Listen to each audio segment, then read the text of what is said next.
A pleasant day to all.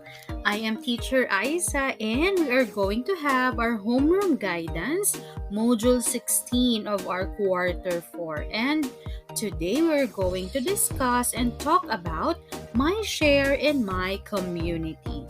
Magandang buhay! Ako si Teacher Isa at narito tayo sa ating aralin para sa homeroom guidance at tayo ay nasa Module 16 na ng ating Quarter 4 at ang ating tatalakayin sa araw na ito at linggong ito ay my share in my community. Ano ba yung kaya kong ibahagi sa aking komunidad? Tara, magsimula na tayo!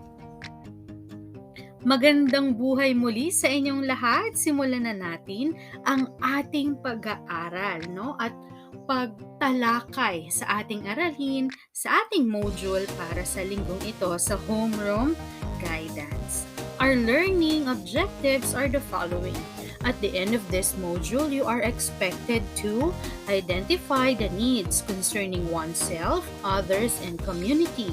Analyze the effect of personal contributions in addressing the needs of oneself, others, and community, and share personal contributions that have an impact in resolving global issues. So, inaasahan sa iyo pagkatapos ng module na ito ay ang mga sumusunod. Maisa-isa mo ang pangangailangan na may kinalaman sa iyong sarili, sa iyong kapwa at sa iyong komunidad. Masuri ang epekto ng personal mong pagbabahagi sa pagresolba o pagtingin sa pangangailangan ng iyong sarili, ng iyong kapwa at komunidad. At maibahagi mo ang personal mong kontribusyon na maaring mag-iwan ng impact o komental sa pagresolba sa mga isyung pandaigdig. So ito yung inaasahan natin pagkatapos nating pag-aralan at matalakay ang module na ito. Each person plays an important role in the community. As a young learner, you can use your gained knowledge and skills in giving back to your community. It is important that you are aware of the needs of others and issues in the community that needs to be addressed. You can also do your part by sharing what you can and playing an active role in the community development. So, ang bawat isa sa atin ay may mahalagang role na ginagampanan sa ating komunidad. At bilang isang mag-aral, maaari mong magamit ang iyong talino at husay upang maibalik o makapagbahagi sa iyong komunidad. Mahalaga na alam mo yung pangangailangan ng iba at ang mga iba't ibang issue sa inyong komunidad na kailangang matugunan. At kayang-kaya mo ring magbigay o maibahagi kung ano ang mayroon ka upang maresolba yung iba't ibang issue at kumbaga magkaroon tayo ng partisipasyon para naman umunlad din yung ating komunidad. So let's try this. So recognizing needs. A need is something that people must have for a satisfactory life. Each of us has our own needs. Can you recognize them? So number 1, identify the needs concerning oneself, family, and community in order to have a safe, healthy, and happy life. Aside from the daily needs, you may also refer to the needs in the time of pandemic. Copy and complete the table below in a sheet of paper, then answer the processing questions. So, here are the sample. Ito po yung halimbawa ng table na ating pinuna ng iyong mga pangangailangan ng iyong pamilya at pangangailangan ng inyong komunidad. So, number 1, for your personal needs, of course, shelter, food, and education. So, kailangan natin ng matitirhan, ng pagkain at makapag-aral. So, mahalaga yan. At para naman sa pangangailangan ng ating pamilya, lalo na ngayong panahon ng pandemya, kinakailangan na mayroon na tayong health kit, pagkain para sa buong pamilya at komportableng tahanan. At para naman sa pangangailangan ng ating komunidad, syempre, unang-una kailangan natin ng isang responsableng pinuno. Ganon din dahil nga dumanas tayo, no, o dumaan tayo o kasalukuyan pa rin tayo nasa panahon ng pandemya. Ngayon natin kailangan na magkaroon ng klinika sa bawat barangay o hanggat maaari public clinic nga sa bawat barangay. At of course, financial services para naman sa mga nangangailangan, no, lalo na yung kinakapos, no, dahil nawalan ng trabaho dulot ng pandemya. Okay, and let's answer the processing question. So how do you feel while doing the activity? Was it easy or hard for you to identify your own needs and of others? Briefly explain your answer. And why is it important to know your needs and of others? So ito yung ating sample, no, answer for this processing question. So of course, we feel somewhat happy because at this age, you are thinking about your family and community's needs and of course, your personal needs as well. So iniisip mo na ngayon pa lang yung iyong mga pangangailangan. Hindi mo na iniisip yung paglalaro, hindi mo na iniisip kung yung ulam mo mamaya, no? Somehow, lumalalim na yung pagtingin natin sa ating buhay because iniisip mo na ano ba yung needs mo, yung talagang pangangailangan mo as a person, and then tinitingnan mo yung pangangailangan nyo as a family and at the same time in the community. And then for number 2, I find it easy to identify my own needs and of others because we're all human and we share the same basic needs. We know how difficult it would be if we don't have our basic needs. So of course, mas madali nating matukoy yung pangangailangan ng ating kapwa dahil parehas tayong tao, no?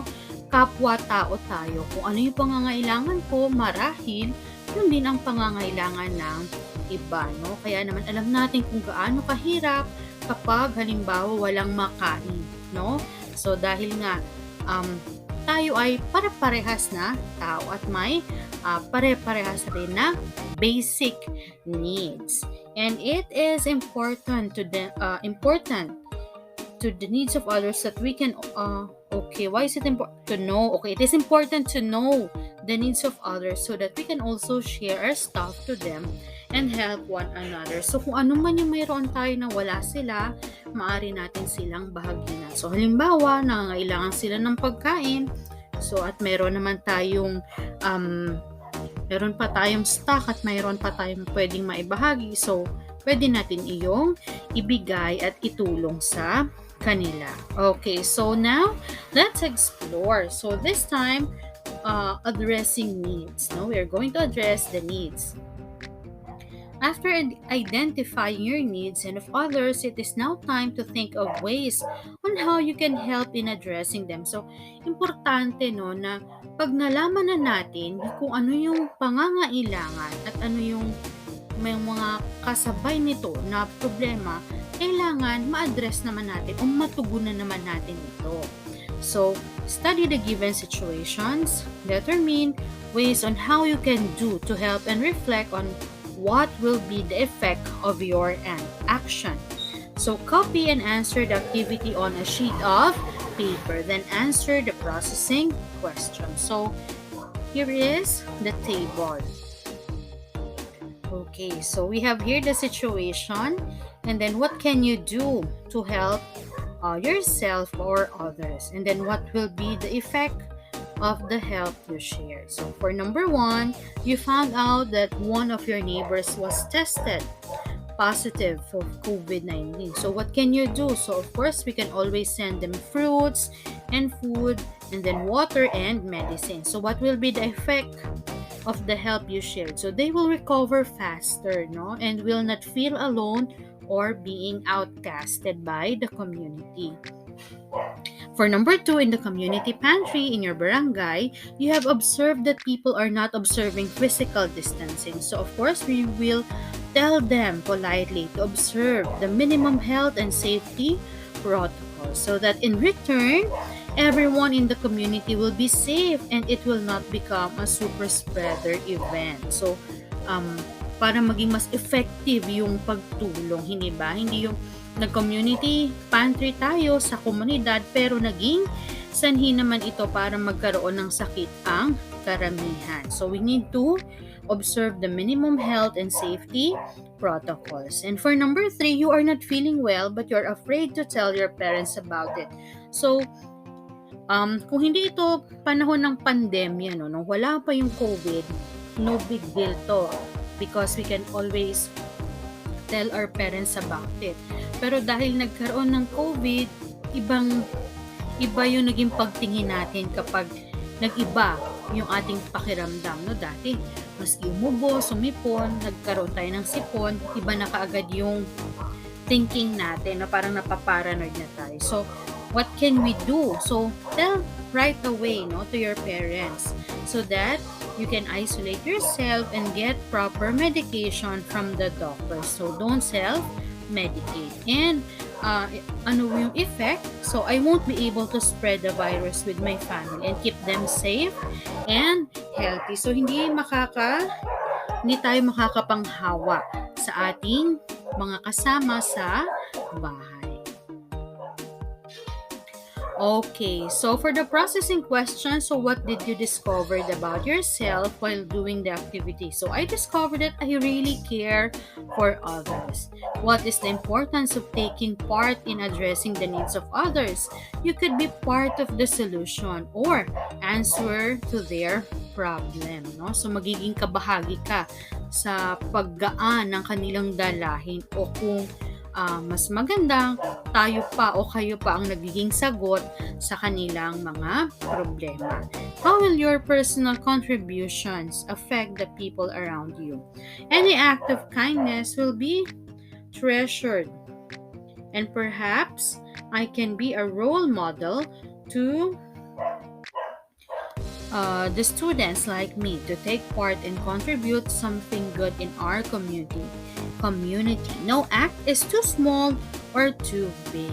Ayan. So, lahat ng kabaitan, lahat yan ay walang kapalit, kapag pinasalamatan tayo ng tao na ating natulong at talagang tatanawin nila yan, Hindi naman na yung naghihangad tayo ng kapalit pero hindi nila makakalimutan yung kabaitan na ipinakita natin sa kanila. At maaari tayong tularan ng kapwa natin mag-aaral, na gumawa, na kahit na ano na makabubuti sa ating komunidad. Sabi nga, walang maliit o malaki, basta tayo ay tumutulong ng bukal sa ating kalooban at walang hinihinging kapalit, lalo na kung para ito sa ikauunlad ng ating komunidad. Okay, so let's keep in mind, my share in my community. Sharing is caring means that when we give something to others, it is the same with showing that you care. The world will be a happier place if people will share and care for others. If this will be followed, it will have a ripple effect to the lives of each and every one. So, iba meron tayong term dati na pay it forward, So, you don't have to repay the kindness na binigay o pinakita sa atin ng kapwa. Pero, you need to give it back to other people naman. So, itutulong mo. Instead na tulungan mo siya pabalik, you need to help other people in return. So, para magkaroon ng ripple effect, So, sharing is caring. Ito yung isang paraan para maipakita natin na tayo ay may pagpapahalaga sa ating kapwa, nagki-care tayo sa kanila.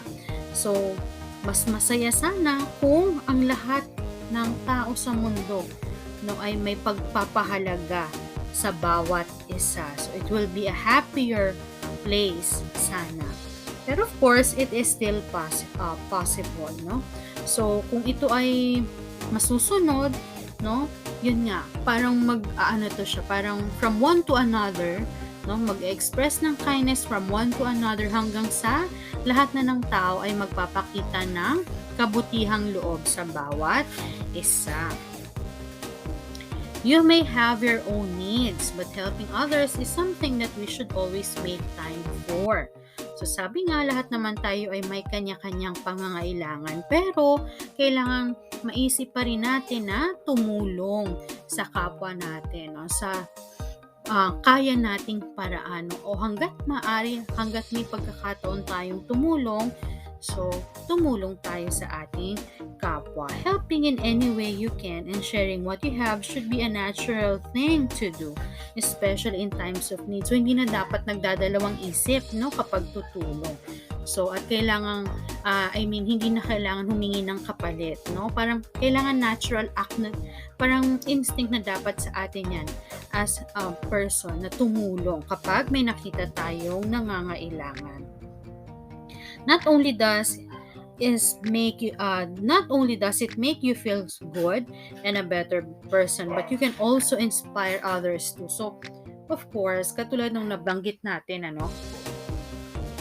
iba yung pakiramdam at hindi matatawaran at hindi matatapatan ng kahit na anong salapi o regalo yung pakiramdam kapag tayo ay nakatulong sa ating kapwa at nakatulong tayo, naging inspirasyon tayo sa iba para tumulong din sa iba. So yun yung maganda doon. Parang bukod sa nakatulong ka, naging inspirasyon ka ba ng ibang kabataan o ibang tao para gumawa rin ng mabuti sa kanilang kapwa. If you want to contribute beyond yourself and address the needs of others, be reminded of the following. So meron tayo ditong acronym for my share. Make time. Yan. So of course, if we have time, always find time to help. Ayan. Yearn to help. So yun nga. Then strength, discovery. So alamin mo kung saan ka malakas. And then kung yung talent mo na yun ay maari mong ibahagi sa iyong kapwa to make them, para din ma-equip sila kung anong meron ka, no? Maibahagi mo yung iyong talento. So, do so. Having the initiative to help. Ayan. So, magpusang loob na tayong tumulong sa ating kapwa. Awareness of needs. So, kailangan alam natin kung ano ba yung pangangailangan ng ating kapwa para madali natin itong matugunan. Respect for others' needs. So, irespeto natin yung pangangailangan ng iba. Maaring hindi mo siya pangangailangan, pero sa iba, ito ay napakalaking bagay na sa kanila. Okay. And experience joy in helping. So, there is always joy in helping. So, walang katumbas yan, ang pagtulong sa kapwa.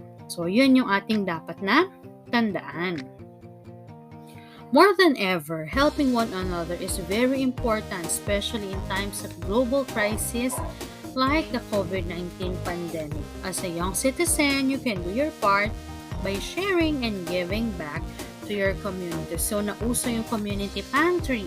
Ayan. So, it is a way of sharing, no, and caring to our community. So, kung sino yung may sobra, sino yung sino yung capable to give, so nagbibigay sila para naman lahat sila sa community ay may nakakain. And alam naman natin, no, talagang may na hard hit talaga ng pandemic, yung mga nawalan ng trabaho, nawalan ng mahal sa buhay.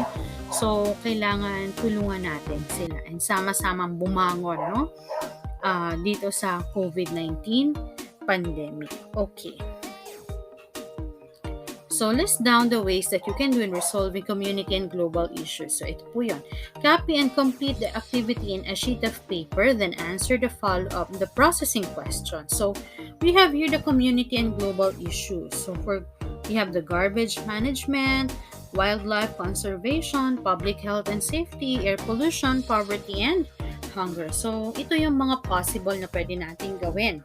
So, I will voluntarily segregate our garbage and encourage our neighbors to do the same. Actually, ginagawa na ito. No? It is a project in every barangay. May nagungulekta ng biodegradable and then sinesegregate yung non-biodegradable, yung mga recyclable. Kasi pwede pang magamit ulit. So, take part, no? And ikaw, as a student, no, sa inyong tahanan, so, ikaw na yung mag-initiate na mag-segregate ng inyong basura. Para naman pag nakita ka ng kapwa mo mag-aaral sa inyong neighborhood, sa inyong community, ay tularan ka. For number 2, wildlife conservation.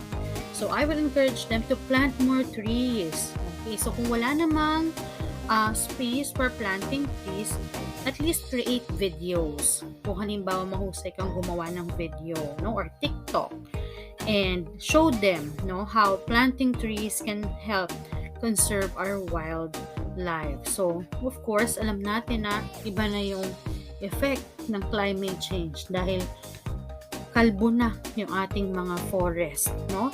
And at the same time, sa kasabay ng pagkakalbo ng ating mga kagubatan, ay nawawala na ng tirahan yung ating mga animals, no? Yung mga lalo na yung mga endangered species natin. So we need to plant more trees para magkaroon silang muli ng tirahan, para sumigla ulit at dumami ulit yung at maging masigla ulit yung wildlife at dumami muli yung mga species na endangered na, nanganganib na mawala.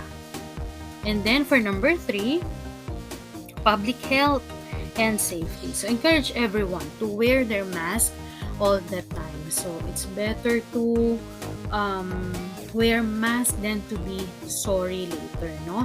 So kahit na sabihin na kahit hindi na mag-mask, okay lang, pero of course, wag nating gagawin yon, no? So always wear our mask, no? Wag tayong magtatanggal ng mask, especially in public places.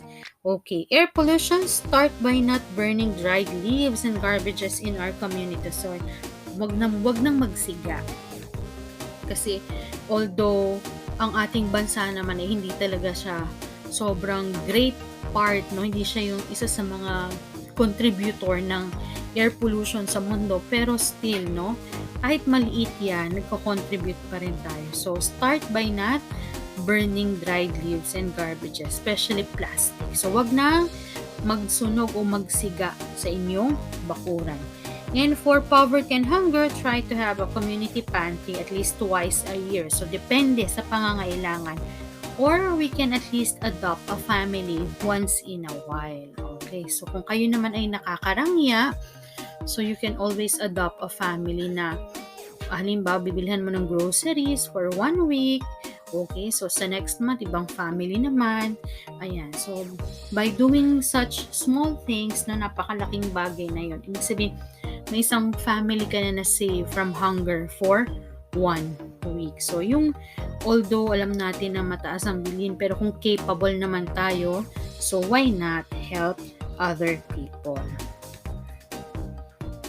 Okay, so for the processing question, so how do you feel when you are able to share something and help others? Of course, we always feel happy whenever we get the chance to help other people. So it is very fulfilling. How will you encourage others to take part in resolving community and global issues? So make them understand that we live in the same community and in the same world. If we don't partake and act on this community and global issues, we are all going to suffer in the end. Hindi naman pwedeng ikaw lang yung, 'di ba? Lahat kasi tayo nakatira sa isang komunidad, sa isang lalawigan, sa isang bansa, sa isang mundo. So, domino effect, no? Kapag wala tayong pakialam, halimbawa tayo lang ang may pakialam at yung ibang tao walang pakialam, hindi naman pwedeng ikaw lang ang hindi mababaha. 'Di ba? Hindi naman pwedeng o yung bahay mo lang hindi mababaha, yung kapitbahay niyo walang pakialam mababaha. Hindi naman ganun, di ba? So, lahat tayo ay magsasuffer. So, kailangan ipaintindi natin sila na pag hindi tayo magte-take ng action sa mga issues na ito, lahat tayo will suffer in the end. Okay, so of course, what I have learned, so word art. So, you're going to use old magazines and newspapers or paper and coloring materials. Make a word art. So you're going to cut letters from the magazines to complete a sentence, no? And you're going to answer what you can share and help to your community. So, sabi dito, I will help my community by promoting home gardening. So, ito yung usong-uso, no? Kahit sa mga paso lang, yung nagtatanim ng gulay para kahit na walang just in case, no? Walang pambili. So, hindi magugutom kasi may tanim sa garden. Or yung mga ingredients mo sa iyong lulutuin ay pwede mo nang hindi bilhin sa palengke because meron kang home garden. Okay, and for the last part, share your thoughts and feelings. Read and reflect on the quotation below, then write down your thoughts and feelings about in a sheet of paper. So ito yung quote from H. Jackson Brown Jr. Remember that the happiest people are not those getting more, but those giving more. So of course, ano yung thoughts natin? It is always better to give than to receive. Mas laging maganda na tayo yung tumutulong kaysa tayo yung tinutulungan. So always extend our hands to those who are in need whenever we have the chance. No? Kung may chance na naman tayong tumulong, and then go out and help other people in any way you can.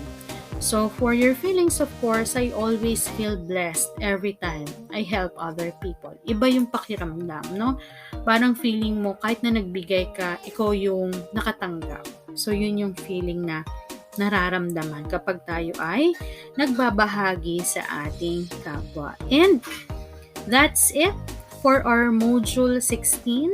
Thank you so much for being with me during the whole duration of discussion ng ating Module 16 for Quarter 4. So this is Teacher Isa. Thank you so much for being with me, and I hope to see you again next time. Bye-bye!